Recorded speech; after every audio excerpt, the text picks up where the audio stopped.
This presentation is over transesophageal echocardiography imaging. Specifically, it's over the basic and advanced TEE ultrasound windows as used for basic and advanced TEE. I'm John Shields. I'm a nurse anesthetist specializing in cardiac anesthesia. Objectives for this presentation. We're going to describe the use of perioperative TEE or PTE as an advanced cardiac monitor using 11 relevant windows of the 28 used for hemodynamic monitoring and cardiopulmonary instability. As well, we're going to discuss advanced perioperative TEE and some of the uses including Doppler, aortic valve area, gradients, and perivalvular leaks. And in doing so, we're going to identify additional ultrasound windows that are required for this use. So the physics of ultrasound are pretty much the same with transesophageal echo as they are in some of the other modalities that you use, such as gastric, line insertion, etc. Basically, the probe is going to pass a sound wave through a medium or tissue by emitting brief pulses of sound by converting electrical energy into sound. And then these returning sound waves are converted into energy, which generates an image. And then the best image is generated when the beam is perpendicular to the structure. And we all know that from placing lines, etc. And instead of manipulating the probe like tilting, rocking, sliding, and rotating, the beam with TE is manipulated by advancing the probe like a fiber optic bronchoscope, lateral tilt, which is the lateral tilt knob. The anaflex and retroflex knob as well is going to anaflex and retroflex the probe, very similar to the bronchoscope. And then omniplane is used instead of rotating the ultrasound beam physically. It actually is able to manipulate the beam by rotating the beam on the piezoelectric crystal.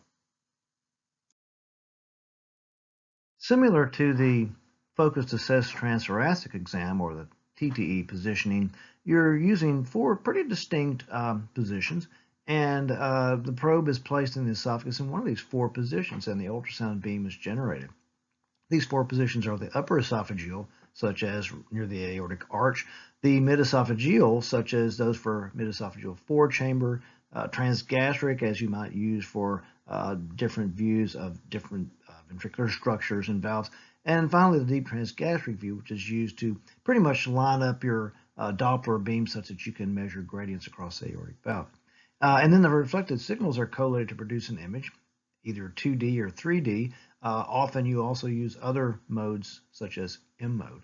And what you can see here in this lower panel is you pretty much have a near field, which is instead of measuring or transducing from outside in, you're transducing from inside out, such that in the near field here, you pretty much are seeing the left atrium. And this is a mid-esophageal view, and this is pretty common as we'll look at in a moment.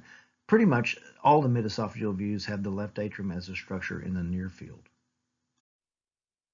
So in this video, we're going to show or demonstrate how the probe is advanced, it's rotated, it's turned, it's anaflexed, and it's tilted to get perpendicular to the area of structures of interest. Here's the aortic arch, and as you advance down, you run across the aorta, and you run across the pulmonary artery, which is perpendicular to the aorta. Going a little bit deeper, you see the aortic valve, the nice Mercedes sign. And as you continue to advance, you see the mid-esophageal four-chamber. And notice how the beam will start to tilt upward or almost anaflex as you advance. That's because the esophagus kind of wraps around the heart. So here is the mitral valve, and here is the mid-papillary view of the transgastric view. And as you get down, you can also notice that the beam is pointed up and you're not really getting the heart. This is where you anaflex the probe, such that you get a image retrograde, more like an apical four-chamber, such that you can actually look at gradients and do Doppler across the aortic valve. And then as you withdraw the probe, again, we don't have a vertical alimentary canal like the sharks do, but we have an esophagus that wraps around. Then in the four-chamber, you can actually omni. So instead of rotating the probe, you hit an omni button. Here you go 130 degrees and you're getting the mid-esophageal long axis view, such that you've got advancing, you've got tilting, you've got anaflexing, and you've got rotating. Information available from even a basic exam using the relevant 11 views include things such as left and right ventricular function, biventricular function, and it's more of a yes or no in basic echo. Is it good or bad? Do you give half the big syringe or all the big syringe? Do you avoid counterclocking the gas and giving too much fluid? Do you use ephedrine instead of phenylephrine, etc.?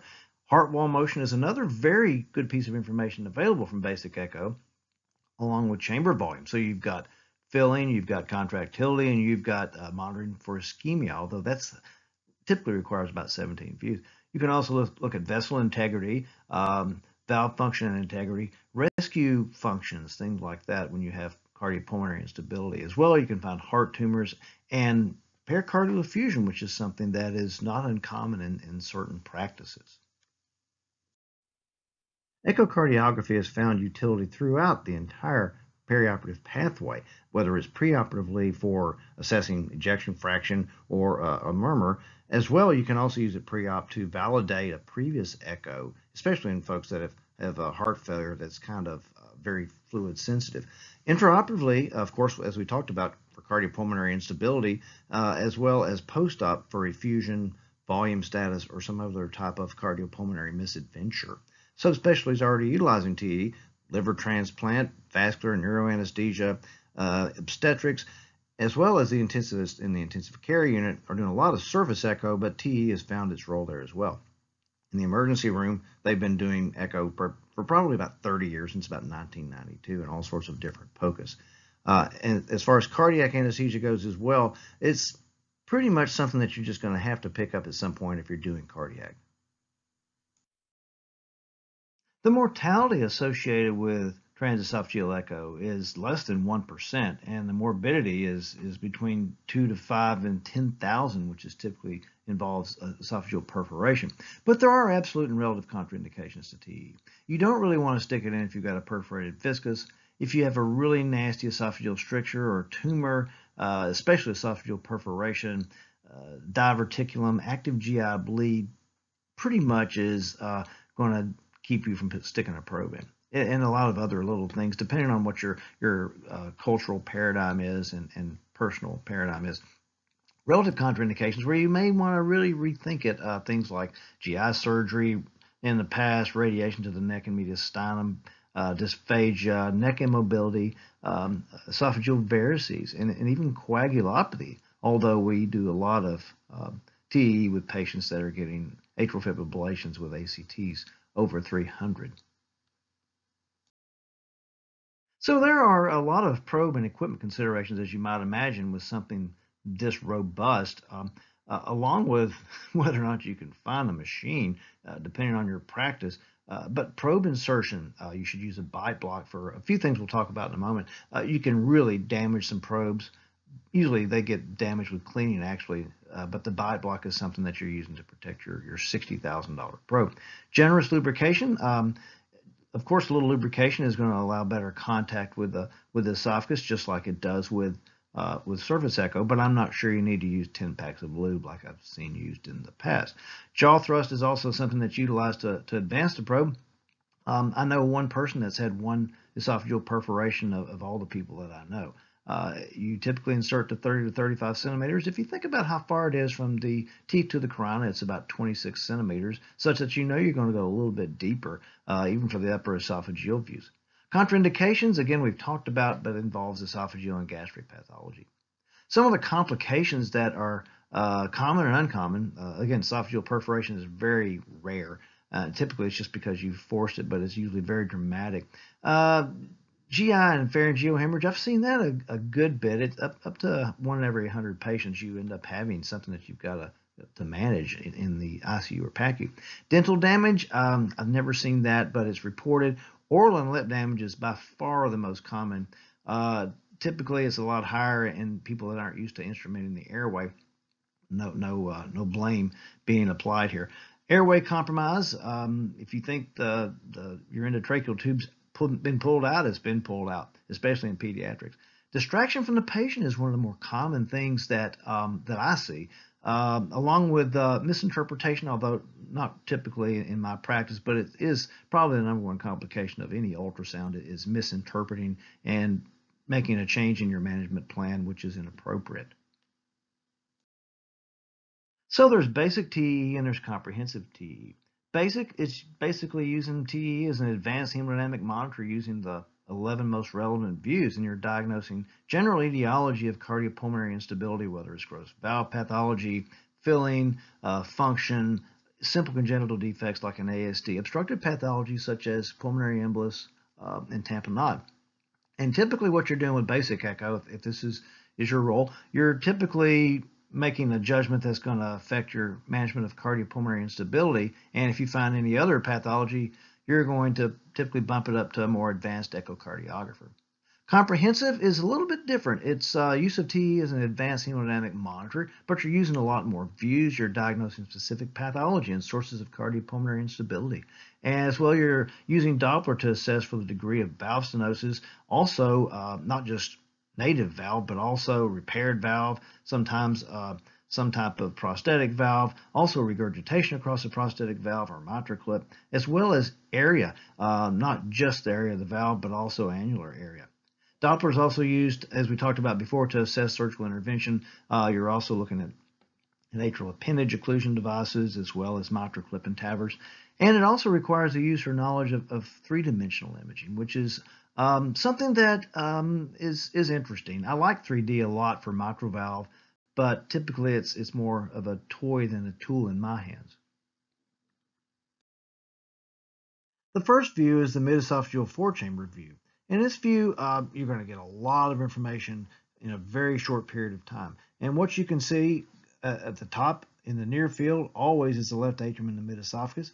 Very easy to figure out what chamber is which. The right atrium is next to it, and then you've got the intraatrial septum. You've got the anterior and posterior mitral valve leaflets, A3, A2, P2, P1. So one of the things that you look for is you're looking for appropriate valve coaptation. You may want to put a little bit of color across this valve to make sure there's no MR, and often you can pick up some mitral stenosis as well because of the change in color is very bright because the velocity is high across the stenotic valve.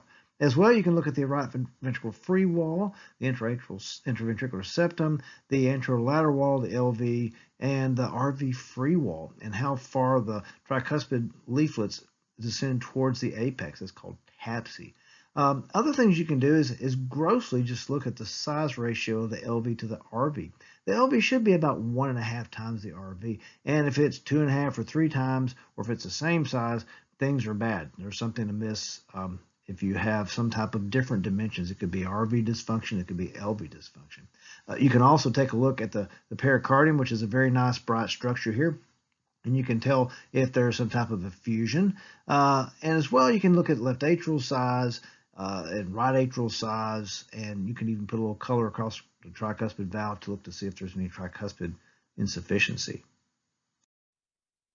The mid-esophageal four-chamber view is probably the highest utility and easiest view to find of all.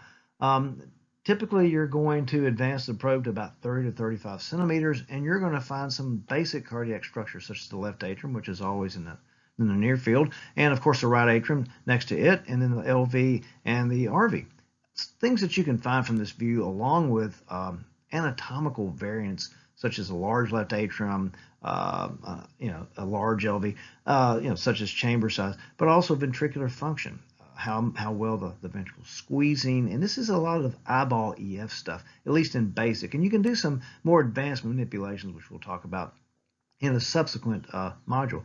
Also, anterolateral and infroseptal wall motion abnormalities. The anterolateral is to the right of the LV there, and infroseptal, of course, is in the middle. Mitral valve disease. Are the leaflets coapting nicely? You can even put a little bit of color on there, which we'll talk about later on, to see what direction the blood flow is going in. Backwards is bad, obviously. Tricuspid valve disease as well. This is a very pretty view if you're looking at vegetations, which is always a highlight of the week. Atrial septal defect, you can look for some type of simple congenital defect with this view, which is very nice. This is very nice, quick, down and dirty way of finding a pericardial effusion. You just grab the probe and you shove it in and take a look. It's a lot easier actually to use a surface echo, but this is a lot more definitive way of declaring pericardial effusion.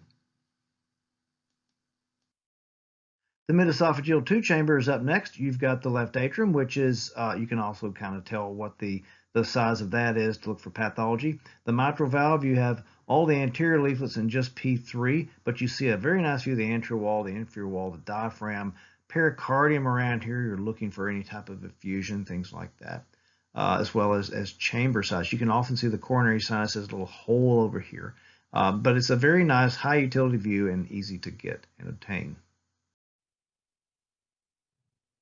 So taking the probe and rotating between 80 and 100 degrees, usually about 90 degrees or so, you get the mid-esophageal two-chamber view, which is basically a view of the left atrium, which is the closest structure to the near field, and the left ventricle, but also the mitral valve, the posterior leaflets on the left and the anterior leaflets on the right. An easy way to remember this is that the anterior leaflet is going to be closest to the aortic valve, or A equals A. You can also find the left atrial appendage in this view if you rotate the probe a little bit to the left. You also can look at left ventricular size and function along with wall motion, anterior and inferior wall motion abnormalities. The inferior wall is over here on the right and inferior is on the left. Mitral valve disease, mitral valve annular assessment as well, along with pericardial effusion as with the other view. The mid-esophageal long axis view, you typically go to 130 degrees from the mid-esophageal 4, and you're going to get a nice view again of the pericardium. This time it's the anteroseptal wall, the infralateral wall, the left ventricle. You see the left ventricular outflow tract, the intraventricular septum, so you're looking for some type of HOCM pathology there. Just P2 and A2 up here, the aortic valve leaflets, as well as ascending aorta in the left ventricular outflow tract. This is a very high utility view, and you can get a lot of information, especially using Doppler. The mid-esophageal four-chamber, which we looked at first, is one of 3 rescue echo views, where if you're really in a jam and you're wanting to take a quick look, you look at the mid-esophageal four-chamber. The second view is the mid-esophageal long axis view, which you basically just go 130 degrees from the ME four-chamber view to get the long axis view.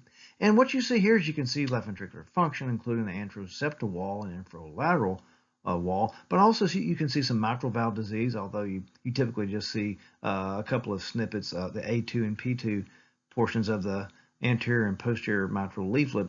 But also you can see aortic valve, aortic root disease, intraventricular septum pathology like HOCM, things like that. And this is my favorite view for looking for cardiac error, although you should probably be using some of the other views as well. But this is a very nice view as well to look at the gross view of the aortic valve. You can put some color on here and look for color flow across the aortic valve. And you can also zoom in, which we'll talk about the mid-esophageal aortic valve view a little bit later on, and get a good idea about any type of aortic valve pathology. Mid-esophageal bicable is typically getting the right atrium in the middle of the screen and omni to 90. You've got a nice view of the left atrium closest to the near field intraatrial septum where you look for PFOs, things like that, ASDs. You see the right atrium here, the crista terminalis and the eustachian valve, the IVC and the SVC. Very nice place to find wires, but it's a very nice little structure, and you can get a lot of nice views and pathology and information from it. The mid-esophageal bicable view is next for me. I typically get the right atrium in the middle of my screen, and then I omni to between 80 and 100 degrees, and I can look at a nice view of the left atrium again at the top, the closest structure to the near field, and the intraatrial septum and the right atrium. The SVC is at 3 o'clock, and the IVC is at 9 o'clock. So obviously this is a very good view for an atrial septal defect, any type of atrial septal pathology such as bulging, etc. PFO as well. If you're looking for your central line wire, this is a good place to start. As well, if you're doing venous cannula, you can see the ECMO line come up from below, or percutaneous cannula coming into the IVC from this view as well. It's a very nice, neat little view, but it also just happens to be the most difficult one to get until you get a little experience with it. The short axis view of the aortic valve, again, the near field, the left atrium, the right atrium, you get a very nice intraatrial septum here. You see the non-coronary cusp of the aortic valve, the left coronary cusp and the right coronary cusp. Sometimes you're surprised with either a functional bicuspid valve or a true anatomical bicuspid valve. You see the pulmonic valve here and a good view of the RV as well. The mid-esophageal aortic valve short axis view is attained by pulling the probe back. You're going to typically have to go to about 10 degrees or so because the aortic valve doesn't really sit in a very just flat view. So you're going to look and see the left atrium, again, the closest view to the closest structure to the near field, you're going to see the right atrium, you're going to see the right ventricle, and you're going to see the non-coronary cusp, the left coronary cusp, and the right coronary cusp of the aortic valve. The right ventricular inflow-outflow view, you've got the left atrium here, you've got the interatrial septum, right atrium, tricuspid valve, the anterior and the posterior tricuspid valve leaflets. As well, this is a good place to put a little Doppler on to look for TR. You get a good view from the side of the RV and the pulmonic valve and the PA. The right ventricular inflow-outflow view, still in the mid-esophagus, again, such that you have the left atrium at the top of the screen or the closest to the near field, you're going to be able to assess for pulmonic valve disease. The pulmonic valve is at 4 o'clock. The tricuspid valve, which is at 8 o'clock. You're going to also see right ventricular outflow tract pathology. But more importantly, this is a great view for finding your pulmonary artery catheter and looking for a nice veggie, but also you can line up your Doppler beam here if you're trying to get the tricuspid valve velocity to calculate such things as pulmonary artery systolic pressure. The mid-esophageal ascending aorta short axis view, you're going to see the ascending aorta in the middle, the SVC here, the right pulmonary artery, left pulmonary artery, the pulmonary artery, main PA, pulmonic valve as well. It's a very nice view to look for dissection, etc. So from the mid-esophageal aortic valve, you're going to pull back slightly, and you're going to see the ascending aorta in the short axis view. And you see the ascending aorta in the middle of the screen. You see the SVC just to the left of it, and you're going to see the pulmonic or the pulmonary artery to the right here of the ascending aorta. It's typically perpendicular to the aorta, such that you see a long axis of the PA when you see a short axis of the ascending aorta. Here you look for pulmonary artery pathology. Also, you might be able to see some scratchy stuff, some pulmonary embolus or some clot, but typically you don't see it by the time you get to this point with the TE. You see some ascending aorta pathology, dissection, things like that. Also, you can this is where you find a PDA, as well as looking for your swan if you feel like playing around. But by the time, if you got the swan past the pulmonic valve, you would have seen it in the RV inflow view. If you go 90 degrees from the ascending aorta short axis, you get the long axis view. It's kind of hard to visualize. That's why the 3D image is so useful. You got the aortic valve here. Down here, you can't really see it because of the angle, but you see the takeoff of the ascending aorta right here, and you get a very nice view of the ascending aorta, its dimensions, etc. So from the ascending aorta short axis view, you typically just omni to 90 degrees and counterclock the probe a little bit, and you get a nice view in long axis of the ascending aorta, which you'll see the right pulmonary artery right above the long axis view of the ascending aorta. This is a very nice view for aortic pathology, dissection, things like that, but also pericardial effusion and pulmonary embolus. You can often see the clot in the right PA, which is typically where it goes. Sometimes you can see the balloon of your Swan-Ganz catheter as well, but again, that's toy, not tool. The descending aorta is a very easy to get view. Actually, you can just kind of rotate to the left. The descending aorta may be seen in short axis by rotating your probe to the patient's left, and typically you're going to have to zoom in a little bit because it's kind of small on your screen. It's actually kind of easy to find. It's also a very nice place to look for pleural effusion as well. This is where you can find your intra-aortic balloon pump if you're looking for that. Sometimes you have a percutaneous bypass wire that's coming up from below. Color flow reversal is seen here if you have really bad aortic insufficiency. Again, though, you're going to rotate the probe a little bit to the left, and you're going to have to zoom some. And the long axis variant, you're just basically going to go 90 degrees, and you're going to omni and turn your beam vertical from horizontal. If you take the descending aorta short axis and you go 90 degrees, typically I go to about 100 or 105 actually. You can get a nice view of the aorta in long axis. This is a great view. Of course, you're going to have to zoom a little bit as well. Great view to look for a dissection, a good view to look for your intra-aortic balloon pump, etc. It's very important to get the transgastric short axis and have the papillary muscles in view. If you don't have the mid-papillary view, you're not in the middle of the heart, you're in the basal or more superior, or you're apical or a little bit inferior to the center of the ventricle. But you can see here inferior wall, anterior wall, lateral, and anteroseptal.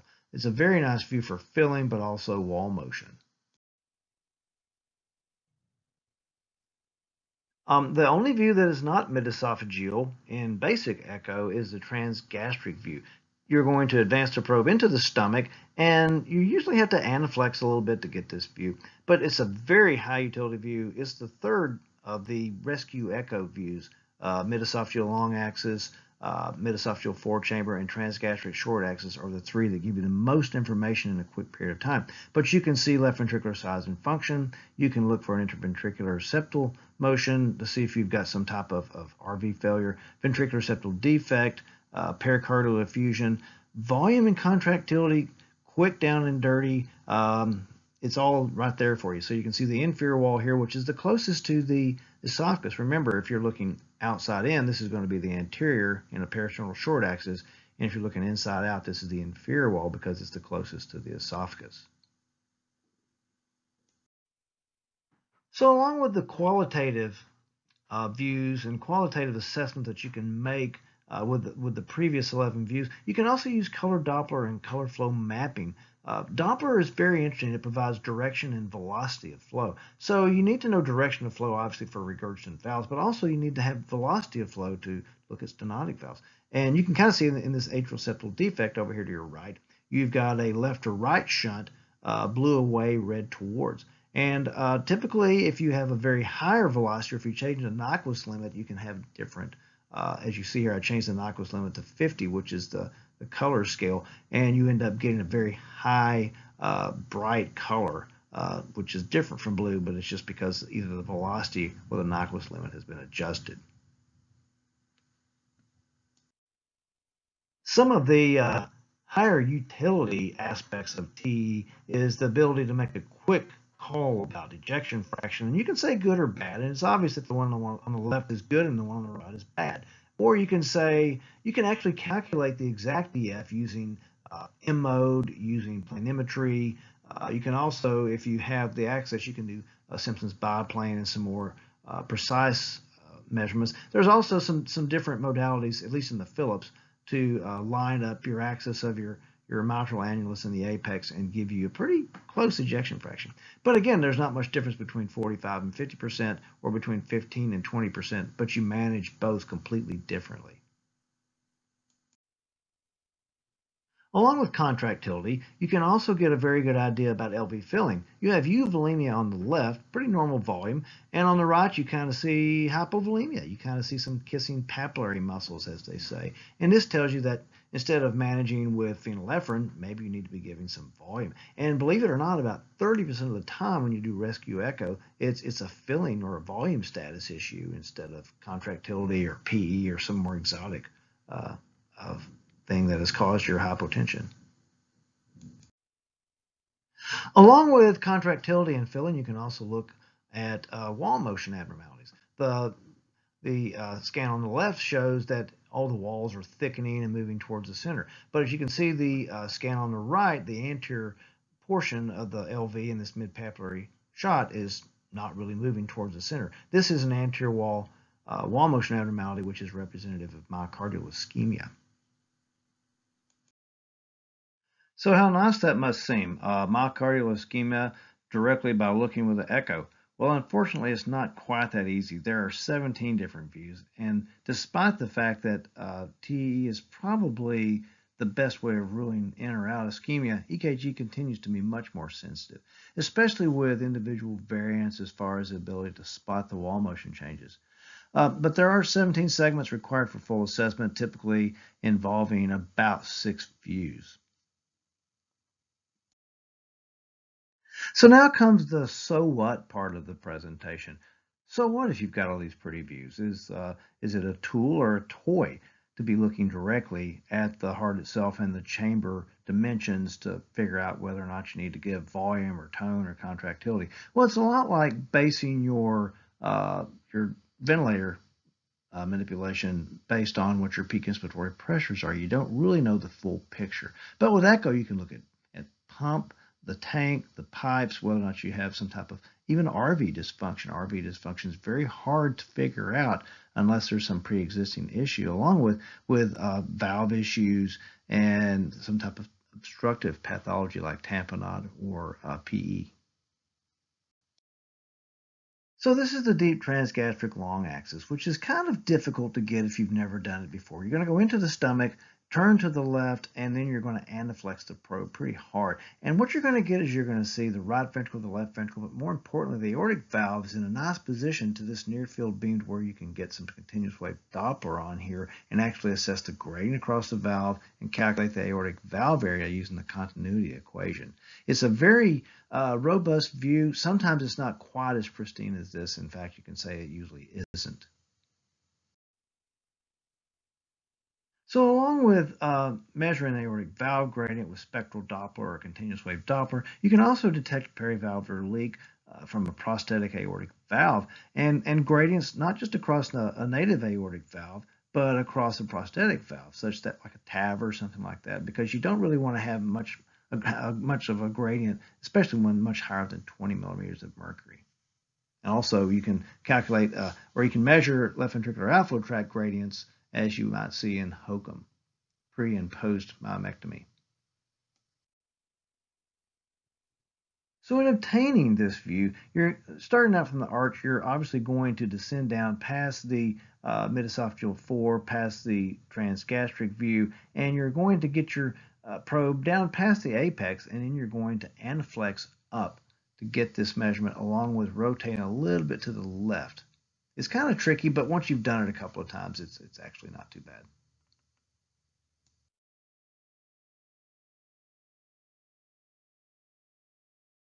So the midesophageal 5 chamber is different from the 4 chamber in that you can actually see the aortic valve and the left ventricular outflow tract as well. And you may say to yourself, well, why not use the 5 chamber? 5 is greater than 4.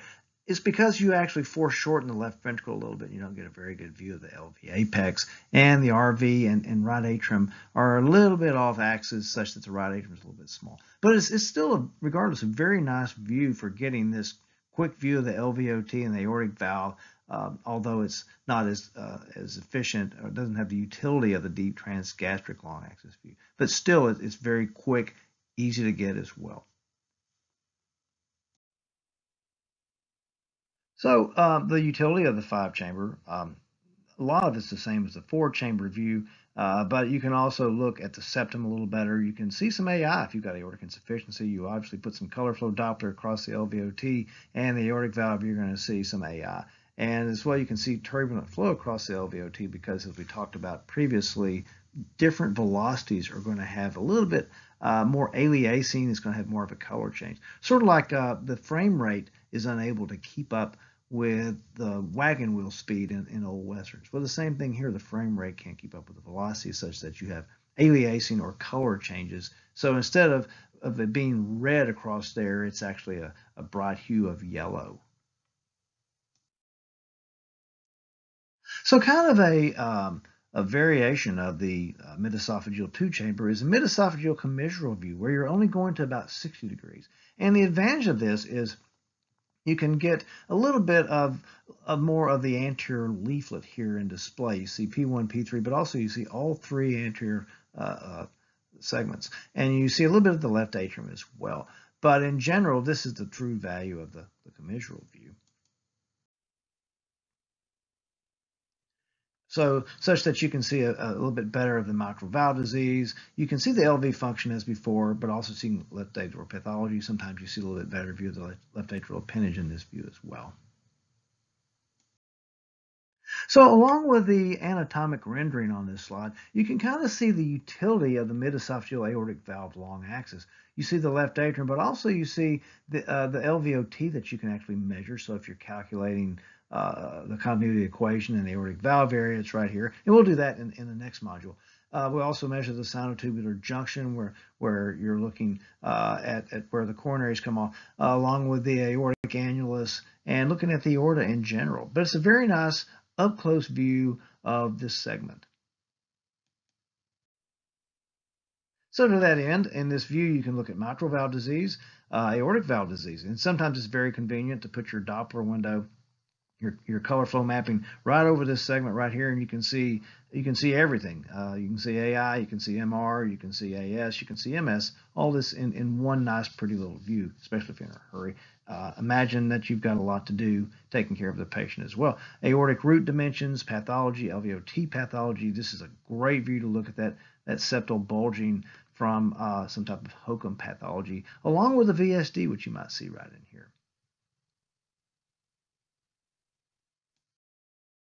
The transgastric basal short axis view is a lot like the transgastric mid-papillary view, except it's higher up. It's more basal, such that you get more of the top of the left ventricle. The left ventricle really is just a tube. As my neuroanesthesia colleagues say, the heart's just a stupid pump. Well, actually, what they really mean to say is that the left ventricle is just a stupid pump. The right ventricle is more like it's like a third atrium more than anything else. But in this view, you can see the inferior wall, again, inside out. Esophagus is here, so the inferior wall's here, anterior wall's here, RV's here, anterior mitral valve leaflet, posterior mitral valve leaflet. It's very nice, especially if you've got mitral stenosis. It's a really pretty view from there. And to that end, you've got the transgastric basal short axis, you've got the fish mouth, so to speak. You look at the LV size and function, you can look for a pericardial effusion as well. Mitral valve planimetry area can be accomplished in this view as well. There's a lot of very fancy Doppler measurements that are affected by blood pressure and contractility, such that sometimes it's good just to kind of freeze this when it's open and measure the mitral valve. And that's one of the higher utility aspects of this view. So in looking at, we'll talk about the utility of this view later, but to help look at the anatomy, you have to understand it. To look at the mitral valve, you have to look at it in several different aspects. And this is going into the same transgastric view that you just saw for the basal view, but you're going to omni 90 degrees, and you're going to look at it from the side so you can see the posterior mitral valve leaflet, the anterior mitral valve leaflet, papillary muscles, the LV, and a little sliver of the mitral valve. Also, this is the anterior wall, this is the inferior wall of the LV. To that end, you can see this is a great view to look for LV function along with mitral valve subvalvular pathology. You have a torn cord, something like that. This is a very pretty little view. This is the transgastric RV inflow view. You can see the posterior tricuspid valve leaflet here and the anterior tricuspid valve leaflet here. It's very similar to looking from the side from the mid-esophageal 4 if you're looking at the tricuspid valve. So again, this is just a 90 degree or actually 114 degree view. 90 degrees is going to give you the mitral valve, so you got to really go about 110, 114. But it's a very pretty little view. You can look at the tricuspid valve pathology. Really nice with vegetations. It's nice to snap pictures and send them in Christmas cards.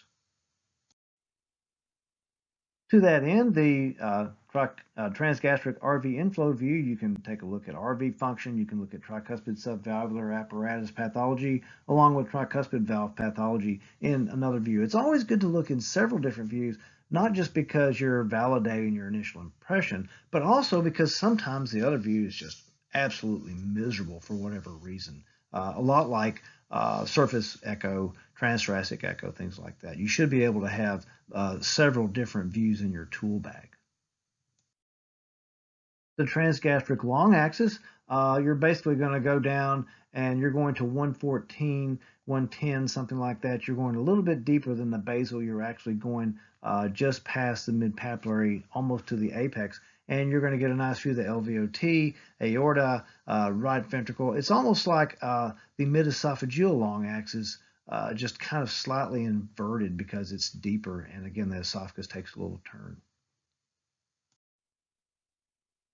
As with the mid-esophageal long axis view, the transgastric long axis also offers you the opportunity to look at mitral valve pathology, ventricular septal defect, LV systolic function, and the aortic valve just at a slightly different perspective, along with the left ventricular outflow tract, which you can put some Doppler across there, across the LVOT, because you can use pulse wave Doppler. You don't have to line it up with the near field for the Doppler.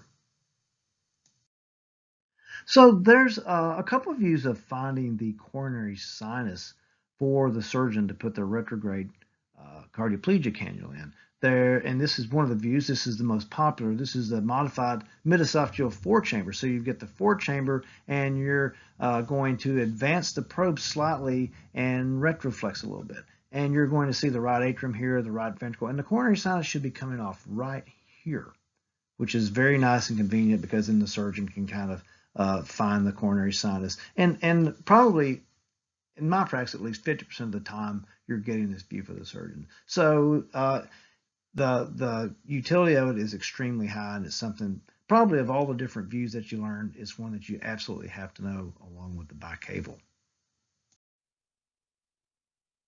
So you can turn your back on echo, you can avoid echo, you can pretend that it doesn't exist, or you can just wait until the surgeon talks down to you because you can't find a simple modified ME4 chamber, which actually is a pretty tough little view to find if you've never done it before. But you're going to go in, find the four chamber, you're going to advance the probe slightly, and you're going to retroflex a little bit, and you're going to find the coronary sinus right here so he can or she can put their cannula in.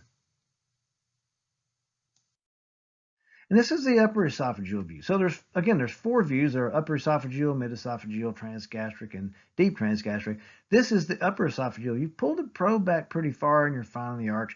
And I think probably 50% of the time you can find a nice arch like this, and the other half the time you have to end up having to tilt a little bit. You have to tease the probe a little bit to get a decent view of this. But this is very nice, especially if you're looking for a dissection or something like that.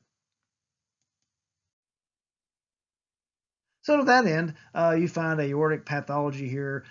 If you've got some type of AI and you're trying to kind of gauge how bad the AI is, and you can't really decide based on some of the other measurements, such as pressure half time or how much of the LVOT the regurgitant jet takes up, this is a very nice view to look for color flow reversal. So this is the upper esophageal aortic arch in short axis. So you usually think of long axis being at 0 degrees, but really, since the arch is kind of turning and is perpendicular to what you're used to, you're actually at 90 degrees to get this short axis view, such that here's the ascending aorta, and this is actually the takeoff of the left subclavian. So this is a very high utility view, actually, as we'll talk about in just a moment. And what you're looking for is you're typically looking for the tip of the balloon here, making sure the tip hasn't come up here and occluded the left subclavian and given them a cold hand. But also, it's a very good look for aortic arch pathology, which, to be honest, usually is kind of a sketchy view, and you can't really kind of hang your hat on it. PDA, I've never really looked for a PDA in this view, I hate to admit, but the view, again, is, you can see the typically, probably 80% of the time, you can see the left subclavian come off here, which makes it a high utility view, especially if you've got a lot of patients with really low ejection fractions. So this is another view. If you can't get a good view with the other view where you find the four chamber and you're going to advance the probe and retroflex a little bit, you can actually go into the bicaval view and go 120 or 115 instead of 90 degrees, and you'll actually have the left atrium up here as always, the right atrium. But now, instead of the SVC and the IVC, you're going to have a little bit of the takeoff of the coronary sinus here. And sometimes you got a nice big coronary sinus, and you can actually see and direct the surgeon to go in. And here it is in moving time. And typically this may be all that you get, sometimes just a little bit of a stub. It's also a very nice view if you're getting the regurgitant jet from some TR here and you're wanting to transduce it and get a velocity, because it comes pretty much as a straight shot right down here off the near field. And this is the transgastric apical short axis. You notice that the chamber size is a little bit smaller, as well as the muscle dimensions. So you have to be careful not to look at this instead of the transgastric midpapillary, because you can be misled on several fronts, including chamber size, muscle size, and contractility and filling. So in this transgastric apical short axis, you can kind of see it's pretty obvious what the LV chamber is, but what can be misleading is you see this instead of the mid-papillary, and you think, oh my goodness, we're empty, we need to get volume, or oh my goodness, the ejection fraction is 50%, it's not really 15%. Well, really, you have to be looking at the middle of the heart to make volume or contractility assessments. So, but this is very good if you're looking for interventricular septal motion or aneurysmal apex, as you might see from some type of LAD blockage with apical aneurysm. So this is a view that is not highly unusual in a practice using a lot of ECMO, extracorporeal membrane oxygenation, heart transplant surgery, percutaneous bypass with mini mitral surgery. This is something that, especially if you've got some gifted practitioners, like some of the physicians that I work with in CRNAs, this is something that you got to kind of bring your game up a little bit. You're basically going to find the deep IVC view, and you're going to find the liver, and you're going to find the IVC, and you're going to find the wire coming up from below for the percutaneous cannula, for the ECMO, or whatever. So to this end, pretty much you're going to find the right atrium, and you're just going to follow the IVC. You're going to have to omni as you go. As you advance the probe, you're going to go from 90 degrees, you're going to omni down to 90 to 80, 60, then 50, and find this IVC, find the hepatic vein, make sure the wire doesn't go in that hepatic vein and do bad things and cause bleeding. Then you're doing your surface probe to look to see where, if you've got some abdominal bleeding, things like this. You can see some TR if you got really bad TR. But in general, it's mostly used for interventional purposes. The left atrial appendage view is typically you're finding the aortic valve short axis view, and then you're going to pull back slightly and go to about 40, 50 on your Omni, whatever gives you the left atrial appendage. So especially if you're doing a Watchman procedure, things like that, big left atrium, and typically you're also looking for the intraatrial septum if you're crossing the septum from the right side, like for AFib ablation, something like that, or a Watchman, or any other atrial septostomy procedure, maybe ASD, something like that, for Amplat's device, Amplat's occluding device. Very high utility view, pretty easy to find once you found it, but until you find it, it's just another one of those things that makes you feel inadequate. So in this view, you get left atrial appendage pathology. You actually can measure the left atrial appendage as well as see whether it's unilobed or multilobed, cauliflower, the usual different characteristics if you're putting a Watchman in. Left atrial appendage flow, you can see if you suspect clot, you can put some Doppler across there to see if there's flow. You can put some color on there to see if there's any type of flow. Find an aortic aneurysm here, as well as the severity of AI from color flow reversal. But in general, this is usually used in interventional EP or interventional cardiology. So what do you use all this stuff for? What do you use all these views for? It's great to be used as a monitor. And to be honest, that's the highest utility for me, because I'm not guessing at what the filling is by looking at the pulmonary artery pressure or the CVP, or trying to figure it out based on the arterial waveform, the pulse pressure variability, or the stroke volume variation, or whatever type of voodoo Rubrik's Cube 8-ball that I would ordinarily use. Additional views for diagnostic and interventional uses are what we're talking about with advanced TE, though. We're talking about measuring valve area using the continuity equation, maybe using some planimetry. If you're looking at advanced valve function assessment, such as pressure halftime, there's AI and then there's AI. And then you can also guide device deployment, whether it's a Watchman, MitraClip, TAVR, along with advanced Doppler and quantitative assessment. Do you need to replace the aortic valve, or you need to catch them on the re-op, as I've heard them say? And finally, it's an assessment of cardiac surgical interventions, whether or not your MitraClip has got a gradient across the mitral valve, or whether you continue to have wide open MR. It's really coming of age, and a lot of this is because of the better technology, the better probes, but also because now this is a generation of EP and cardiac physicians that have an expectation of having their work facilitated with echo. So let's talk just a little bit about the role of TE and TTE. TTE can give you just almost anything that TE can give you, but you're in the way of the surgeon. But also, you can't really get a good view of the mitral valve. You can't get really good 3D images. You can't really look at PFOs and small ASDs, and you certainly can't do diagnostic and interventional stuff for the mitral valve with TTE. You can do it with the TAVR though, and a lot of people are, such that you can actually make a case that you shouldn't be doing advanced TE unless you can do TTE, because TTE can be done across the entire perioperative cycle, pre-op, post-op, and even intra-op. As far as advanced TE goes, these additional views offer the surgeon and the interventionalist 2D and 3D imaging that they need to have to do their job very well. And finally, the full perioperative use of echo is no longer limited to TE, but it's going to be including transthoracic echo as well in the future. And you're going to see a lot more transthoracic echo being done now that the advent of the handhelds and portable imaging is available. So in summary, basic perioperative echo offers full assessment of the etiology of cardiopulmonary instability using only 11 windows. I mean, how many words do you need to have to be able to be functional in a conversation? And there are 11 really relevant windows that you gotta have down pat. But at the same time, advanced TE, you're using up to 28 windows and even 3D to offer more precise diagnostic information.